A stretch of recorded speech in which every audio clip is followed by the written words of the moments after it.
আজকে আমি আমার হাতে থাকা মাছটির রেসিপি করব। দেখতে চাইলে আমাদের সাথেই থাকুন। আমি এখন মাছটিকে কেচি দিয়ে কেটে নেব।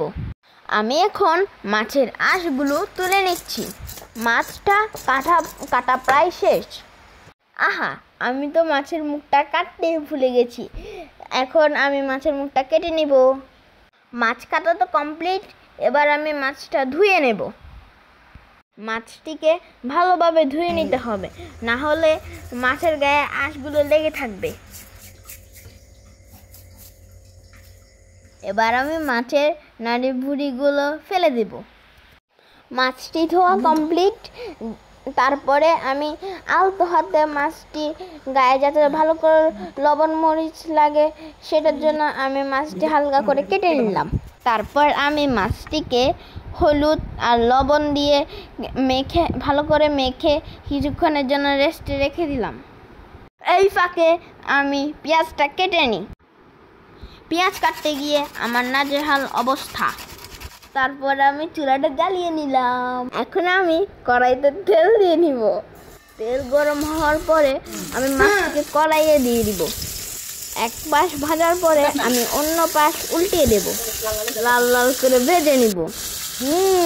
দেখেই লোভ লাগছে। তারপরে মাছটিকে ভালোভাবে ভেজে নিতে হবে। ভাজার পরে তুলে নেব। একই তেলে আমি পেঁয়াজ রসুন ও মরিচগুলো ভেজে নেব। কিছুক্ষণ ভাজার পরে আমি এগুলোকে লাল লাল করে ভেজে নেব।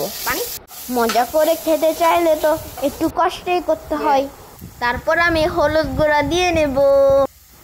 তারপর আমি একটু ধনে গুঁড়া দিয়ে নেব।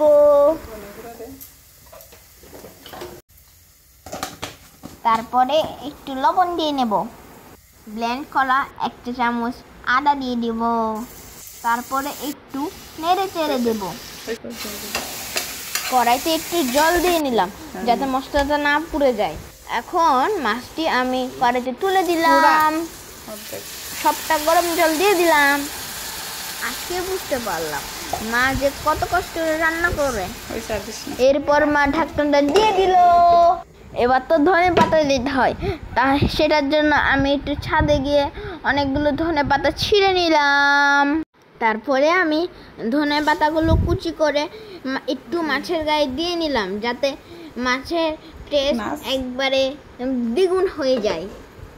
রান্না করতে করতে আমি ঘেমে পুরো স্নান করে নিলাম। এবার খাওয়ার পালা। মাছটি অনেক টেস্ট হয়েছে।